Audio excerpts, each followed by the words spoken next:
SSC scam নিয়ে কলকাতা হাইকোর্টের রায় ঐতিহাসিক।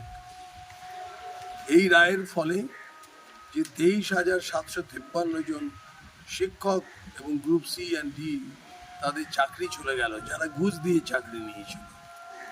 এর ফলে সমস্ত মানুষের কাছে একটা বার্তা গেল যে ঘুষ দিয়ে চাকরি নেওয়া এবং ঘুষ নিয়ে চাকরি দেওয়া এ দুটোই অত্যন্ত গম্ভীর অপরাধ। মানুষ ভবিষ্যতে এ থেকে বিরত থাকে। আর একজন রাজনৈতিক ব্যক্তিত্ব হিসেবে আমি বলবো যে যেহেতু এই এত বড় স্ক্যাম, যেখানে রাজ্যের পূর্ব শিক্ষামন্ত্রী জেলে আছে, স্কুল সার্ভিস কমিশনের আধিকারিকরা জেলে, অর্থাৎ state government sponsored scam, state গভর্নমেন্টের উচিত ইমিডিয়েট পদত্যাগ করা, রিজাইন করা।